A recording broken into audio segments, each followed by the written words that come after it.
Road ప్రమాదాలపై focus చేశారు RTA అధికారులు. వేగంగా ఓవర్లోడ్తో వెళ్తున్న వాహనాలపై చర్యలు తీసుకుంటామని తెలిపారు రవాణా శాఖ ఆఫీసర్స్. ఆర్టీఏ రూల్స్ ఉల్లంఘిస్తే కఠిన చర్యలు తీసుకుంటామని హెచ్చరించారు. రాష్ట్రంలో 2 రోజుల్లోనే 550 వాహనాలపై కేసులు నమోదు చేశారు. వాహనదారులకు జరిమానా విధించామని అంటున్న RTA vigilance enforcement joint transport commissioner Chandrasekhar గౌడ్తో Haritha face to face. Telugu రాష్ట్రాలలో వరుస రోడ్డు ప్రమాదాలు ప్రజలను భయపెడుతున్నాయి. అయితే ఈ ప్రమాదాల నివారణకు ఇటు రవాణా శాఖ కూడా ప్రత్యేక చర్యలు తీసుకుంటోంది.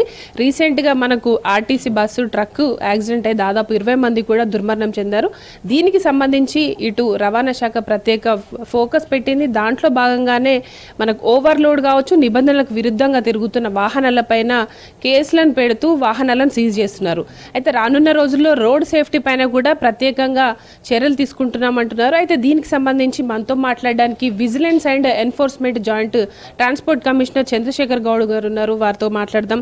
సార్ చెప్పండి, రవాణా శాఖ ఇటు ఓవర్లోడ్ వాహనాలను కావచ్చు, నిబంధనలకు విరుద్ధంగా ఉన్న వాహనాలను సీజ్ చేస్తున్నారు కదా, ఇప్పటి వరకు ఈ రోడ్డు ప్రమాదాలకు ప్రధాన కారణం ఏమై ఉంటుంది? మీరు ఎట్లాంటి ప్రత్యేక చర్యలు తీసుకోబోతున్నారు?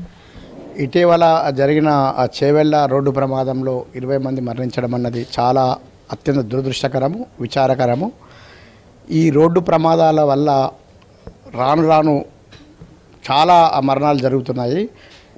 ఇందులో ముఖ్యంగా మనం గుర్తించింది ఏంటంటే అతివేగంతో కూడినటువంటి వాహనాన్ని నడపడం వల్ల ఈ ప్రమాదాలు జరుగుతున్నాయి. మొన్న జరిగిన సంఘటనలో కూడా 2 డ్రైవర్లు కూడా ఓవర్ స్పీడ్తో రావడము అదొక కారణం కాగా చాలా కారణాలు, ముఖ్యంగా ఆ రోడ్డు ఏదైతే ఉందో హైవే రోడ్డు, ఆ హైవేకు ఉండాల్సిన విస్తరణ ఉండకపోవడం వల్ల, అంటే అక్కడ ఎన్నో వెహికల్స్ ఫ్లోటింగ్ వెహికల్స్కు ఉండాల్సినంత విస్తరణ ఆ రోడ్డు ఉండకపోవడము, గుంతలు ఉండడము, మూల మలుపు ఉండడము, ఇవన్నీ కారణాలు. తర్వాత ఆ లోడు అనేది కూడా ఓవర్లోడ్ ఎక్కువగా ఉండడం వల్ల, పరిమితికి మించిన లోడ్ ఉండడం వల్ల కూడా ఆ ట్రక్ డ్రైవరు కంట్రోల్ చేయకపోయి కూడా జరిగి ఉండవచ్చు అని చెప్పేసి కూడా మనకు తెలుస్తుంది.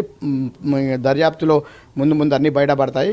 కానీ ఈరోజు ఓవర్లోడ్కు సంబంధించి కూడా గత ఈ సంవత్సరం జనవరి నుంచి ఇప్పటి వరకు తెలంగాణ రవాణా శాఖ దాదాపు 5,500 కేసులను మనము నమోదు చేయడం జరిగింది. ఇక్కడ 1,15,000 కేసులు మనం వాహనాలపై తెలంగాణ రాష్ట్ర వ్యాప్తంగా వివిధ కేసులు, అటు ఫిట్నెస్ లేని వాహనాలు కావచ్చు, ఇటు ట్యాక్సీ లేని వాహనాలు కావచ్చు, ఇతరత్రకి ఓవర్లోడెడ్ వెహికల్ 1,15,000 కేసులు నమోదు చేయడం జరిగింది. ఇక్కడ ఒకటే విషయం ఏంటంటే, రోడ్డు ప్రమాదాలకు దాదాపు 80 నుంచి 85% మానవ తప్పిదాలు, అంటే డ్రైవర్ తప్పిదాలు, ముఖ్యంగా వాహనం నడిపే ఆ డ్రైవర్ తప్పిదాల వల్ల, అది ఓవర్లోడ్ కావచ్చు, ఓవర్ స్పీడ్ కావచ్చు, లేకపోతే డ్రంక్ అండ్ డ్రైవింగ్ కావచ్చు, లేకపోతే సెల్ ఫోన్ మాట్లాడుతూ డ్రైవింగ్ చేయడం కావచ్చు. కాబట్టి వాహన కండిషన్ అనేది ఒక 10%, 15% ఉంటే, ఇంకో 10%, 15% రోడ్డు కండిషన్ ఉంటే 80% మనిషి అంటే డ్రైవర్ తప్పిదం ఉంటుంది. కానీ ఏదేమైనా విస్తృతమైనటువంటి తనిఖీలు, ముఖ్యంగా రవాణా శాఖ తన బాధ్యతగా ఈ రోడ్డు ఫిట్నెస్ లేని వాహనాలు రోడ్డు ఎక్కినా, ఓవర్లోడ్తో వాహనాలు రోడ్డు ఎక్కినా ఖచ్చితంగా మేము విస్తృత తనిఖీలు చేపట్టడం జరుగుతుంది.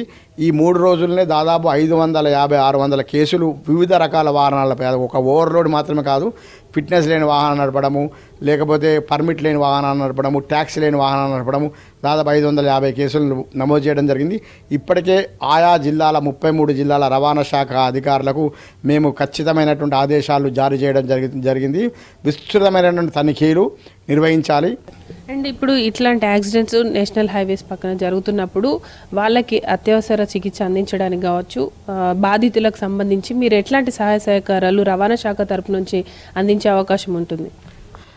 యాక్చువల్గా ఇది అంటే రవాణా శాఖ పరిధిలోకి రాదు, అయినప్పటికీ కూడా రవాణా శాఖ ఒక సమన్వయం చేసుకుంటూ, ముఖ్యంగా ఇటు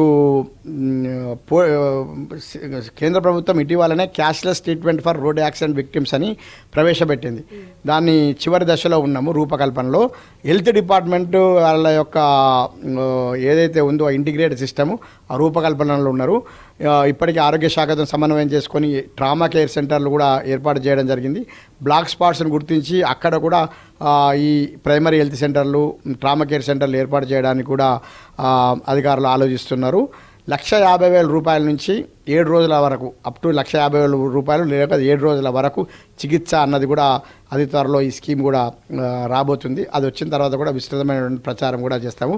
రవాణా శాఖ తరఫున గౌరవ మంత్రివర్యులు పొన్నం ప్రభాకర్ గారి యొక్క పర్యవేక్షణలో వారి యొక్క మార్గదర్శనంలో నిరంతరం కూడా రోడ్ సేఫ్టీని ప్రమోట్ చేసే విధంగా, రోడ్డు యాక్సిడెంట్ నివారించే విధంగా ఖచ్చితంగా రవాణా శాఖ సంసిద్ధంగా ఉంటుందని చెప్పి తెలియజేస్తా ఉన్నాం. సార్, ఇక చెక్ పోస్టులను కూడా ఎత్తేసారు. దానికి సంబంధించి ఇప్పుడు సిబ్బందితో మీరు ఆకస్మిక తనిఖీలకు సంబంధించి ఎట్లా ఏర్పాట్లు చేయబోతున్నారు, ఎట్లాంటి నిర్ణయాలు తీసుకోబోతున్నారు? మనకు మొన్నటి వరకు 14 అంతరాష్ట్ర చెక్ పోస్టులు, 1 ఇంటర్మీడియట్ చెక్ పోస్టు, 15 చెక్ పోస్టులలో దాదాపు 70 మంది ఎగ్జిక్యూటివ్ స్టాఫ్ పనిచేసేవారు. రాష్ట్ర ప్రభుత్వము ఇచ్చిన ఆదేశాల మేరకు, గౌరవ కమిషనర్ గారి యొక్క ఆదేశాల మేరకు 70 మంది స్టాఫ్ కూడా ఆయా జిల్లాల DTCలకు, డిప్యూటీ ట్రాన్స్పోర్ట్ కమిషనర్ జిల్లా కేంద్ర రిపోర్ట్ చేయడం జరిగింది. ఇప్పటికే వాళ్ళ ద్వారా DTCలు ఎన్ఫోర్స్మెంట్ కార్యక్రమాలు చేపడతా ఉన్నారు. అతి త్వరలో కూడా దానికి సంబంధించిన రేషనలైజేషను గౌరవ మంత్రి గారి యొక్క సూచనల మేరకు ఎక్కడ స్టాఫ్ తక్కువ ఉందో అక్కడ వాళ్ళని డిప్లాయ్ చేసి ఎక్కడ వాళ్ళతో కూడా ఎన్ఫోర్స్మెంట్ లాంటి కార్యక్రమాలు విస్తృతంగా చేపట్టడానికి కూడా రవాణా శాఖ సంసిద్ధమవుతుంది. మొత్తంగా అయితే రాష్ట్ర రవాణా శాఖ ఇటు రోడ్డు ప్రమాదాల నివారణకి ప్రత్యేక చర్యలు తీసుకోబోతుంది. దాంతోపాటు ఏవైతే కమర్షియల్ వెహికల్స్ కావచ్చు, ఓవర్లోడ్తో వస్తున్న వాటిపైన ప్రత్యేక దృష్టి సారించి ఎన్ఫోర్స్మెంట్ ద్వారా వారిపైన కూడా కఠిన చర్యలు తీసుకుంటామని కూడా అధికారులు హెచ్చరిస్తున్నారు. కెమెరా పర్సన్ శ్యామ్తో హరిత, V6 న్యూస్, హైదరాబాద్.